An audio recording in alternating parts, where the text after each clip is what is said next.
Assalamualaikum warahmatullahi wabarakatuh. Bismillahirrahmanirrahim. Alhamdulillahirabbil alamin.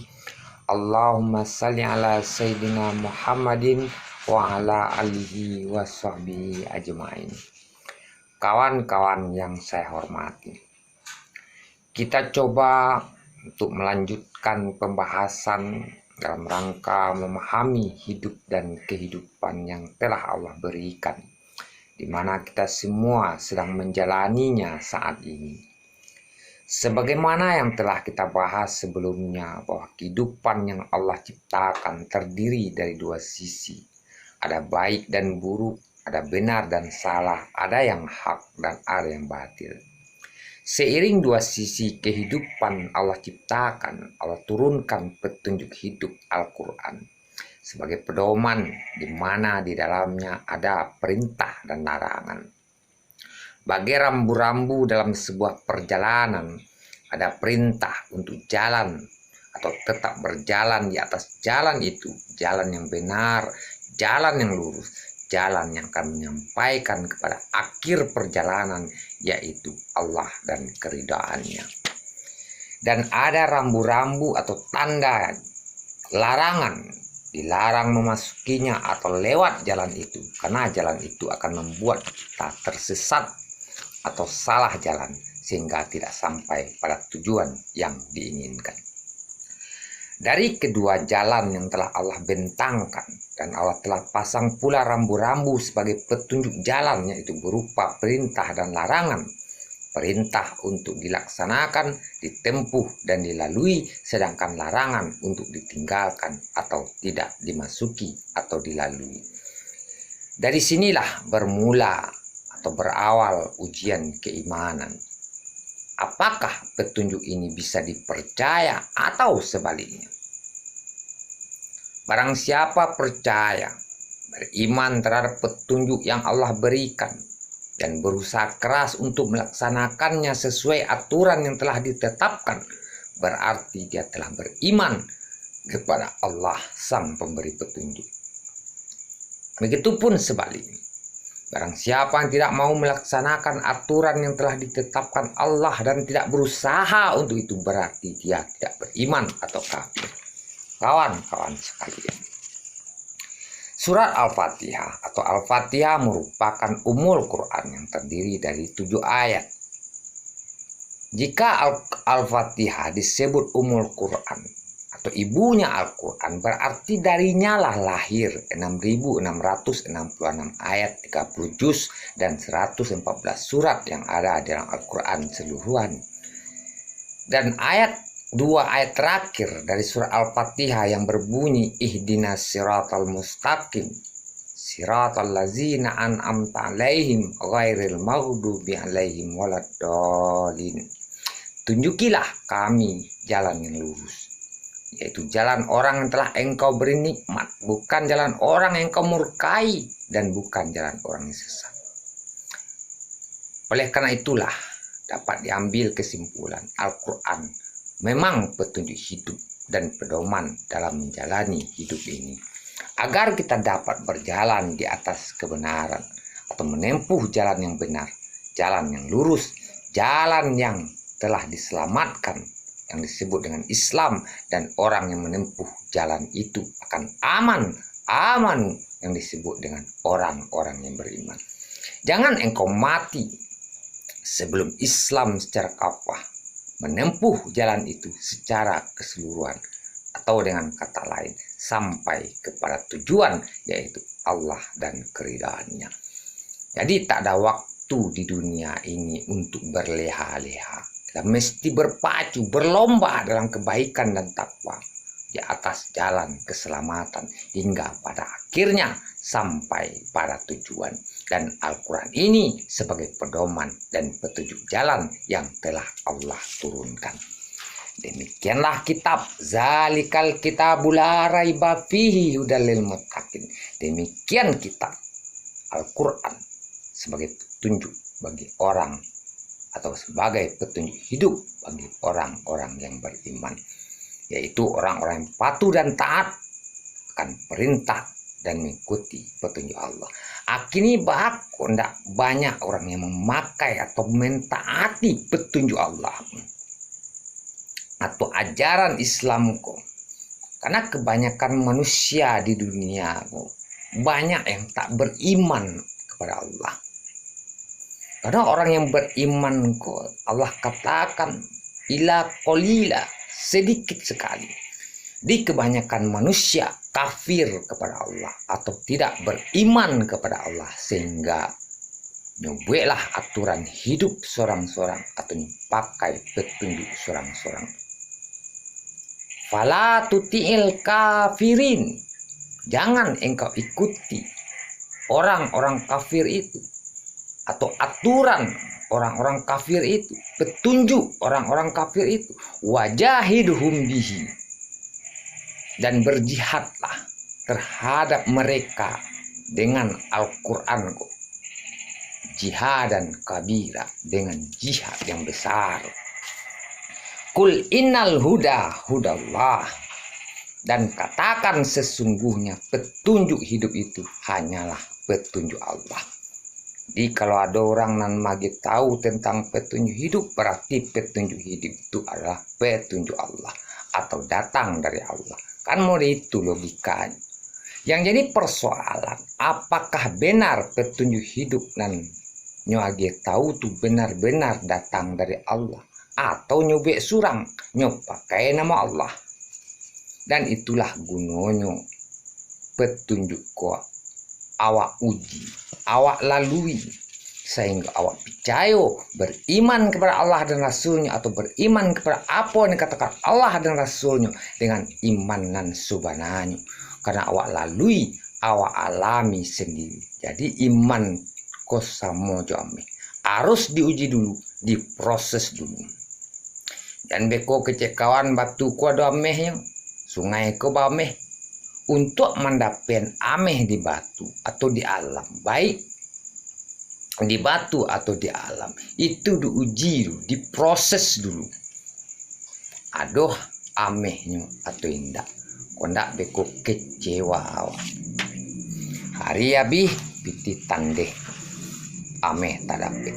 Jadi Allah tidak ingin sekedar awak percaya beriman saja itu, tanpa awak mengalami prosesnya sendiri, sehingga awak mencari dan lawak nyatolah ada awak bahwa kebenarannya, baru awak bisa dikatakan beriman, benar beriman. Dan iman yang mudah nan tidak luntur atau berubah. Kalau ada petunjuk lain nan masuk atau mempengaruhinya, tidak akan menjadi pengaruh apa-apa. Jadi tidak ada arti iman sebelum diuji, sehingga Allah cerdaskan awak dengan ujianku. Itulah makanya Allah perintahkan awak untuk baca dan pelajari Al-Quran, sehingga bisa awak pahami isinya. Awak dapean kenyataannya di dalam hidup dan kehidupan. Dan perintah baca Allah turunkan atau adalah surat yang pertama Allah turunkan, itu surat Al-Ayat ayat 1 sampai 5. Iqra bismi rabbikal ladzi khalaqal insana min 'alaq. Iqra wa rabbukal akram allazi 'allama bil qalam 'allamal insana ma lam ya'lam. Bacalah dengan menyebut nama Tuhanmu yang telah menciptakan manusia dari segumpal darah. Bacalah karena Tuhanmu yang amat pemurah, yang telah mengajarkan manusia dari perantaraan kalam, yang mengajarkan manusia dari yang tidak tahu menjadi tahu, atau dari tidak berpengetahuan menjadi berilmu pengetahuan. Dan di samping itu ujianku untuk memastikan bahwa apa-apa yang dikatakan Allah dan Rasulnya adalah benar-benar, bukan khayalan atau rasul-rasul saja. Seumpama kapan kalau keinginan pi mencari kapal, apailah kata lo bayu, lewat jalan ko dan ikuti jalan ko sampai beko batang mau lawi, abah sobo angkapa di situ. Kini yang boleh bicara yo, anang kecen kawanku. Tapi yang boleh dak pai do, dak pai ya. Mengikuti ananya katonnya do. Berarti ambo ndak akan pernah mencalik kapa tu. Dati ndak ada arti kepercayaan ambo ke kawan kolo. Bagi ambo, karena ambo ndak mencalik kenyataan dari ananyo katokan. Ikolah yang maksud dengan iman kayalan atau rasa-rasa saju. Sampai ambo mencalik kenyataan atau merasuan kenyataan nan subananya, itulah baru dikatakan iman nan subananya. Jadi orang-orang yang mengaku beriman kepada Allah dan Rasulnya harus melewati ujian atau butuh proses perjalanan untuk mendapatkan kenyataan dari apa-apa yang telah dikatakan Allah dan Rasulnya. Kini ya ambil contoh lain. Yang namanya ameh kan tanuji. Di ketika wak menjual ameh ke toko ameh, orang toko ameh biasanya nyuji dulu. Le ameh ko atau bara kadar amehnya 20 karek ko, 22 ko atau pembalik. Setelahnya tahu yo ameh atau setelahnya uji jo asam nitrat ANO3 ai kareh kecil orang. Ndak habis dong ketika nyogosokan ke batu nyoteteskan dengan air kareh tadi, ndak habis tuh, ndak lunturnya doh, barulah nyetimbang, barulah nyobai piti sesuai nilai kadar dan bare ameh nanawa punya. Ai manawak mau dituju, samo jo ameh, sesuatu yang berharga itu harus diuji dulu. Ujiannya, ujian keman ko aduh dulu. Yang pertama ujian dalam rangka mendapatkan iman. Itu yang disebut dengan proses tadi atau pengolahan pada ameh. Yang kedua, ujian ketika Allah membeli imanku dengan surga. Sungguhnya Allah telah membeli dari orang-orang mukmin itu harta dan diri mereka dengan surga. Kini awak coba jalan cicit. Yang pertama ujian dalam mendapatkan iman.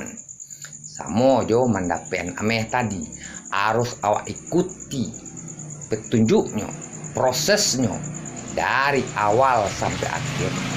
Dan proses mendapatkan ameh di alam awak bahas sebelumnya. Jadi ujiannya kadang-kadang ameh ko ndak dapet. Kadang-kadang dapet, kadang-kadang zong. Kadang-kadang rugi, kadang-kadang balabo, kadang-kadang pulang pokok. Ada nan awak suku, ada nan ndak awak suku. Ada berupa nikmat dan ada berupa musibah. Sampailah awak menjawab soal ujian ko dibenarkan Allah atau Allah benarkan. Berarti ndak ada persoalan atau kesalahan itu. Sebab jangan beko awak katuan petunjukkan dan salah karena ndak basobok kenyataannya tu. Cek kawan ko lihat do ameh ketika diolah diproses anda ada ameh bukan ameh nanda aduh bisa jadi awak salah dalam memproses. Di kesalahan ku ada 3. Yang pertama kesalahan karena awak nan tidak tahu atau alun tahu. Dan kesalahan ku diabaikan. Tidak disebut kesalahan loh. Karena awak alun tahu. Maka Allah ajarkan awak agar awak tahu. Allamal insana malam ya'lam. Yang mengajarkan manusia dari tidak tahu menjadi berilmu pengetahuan. Dan kedua kesalahan karena kelalaian. Awak lah tahu tapi salah mengarajuannya karena lalai, tidak sesuai aturan, tidak disiplin. Fawailul lil musallin allazina hum an salatihim sahun. Celakalah bagi orang-orang yang salat, yaitu orang-orang yang lalai dalam salatnya. Jadi kesalahan karena kelalaian kok bisa membuat awak cilaku. Ndak dapat untung, rugi dan lebih. Namun niko dimaafkan Allah ketika Allah berubah. Ndak lalai ledo, Allah disiplin awak ala kerajaan sesuai aturan yang telah Allah tetapkan. Nang ketiga, kesalahan karena awak singaju. Awak tahu tapi awak langgar, awak tentang. Aiko barulah awak dapet sanksi atau hukuman sesuai dengan kesalahan dan awak berbuat yang disebut dengan azab. Kalau tadi alun dihukum lah doh, cuma dia give peringatan berupa kerugian atau kecewa awak.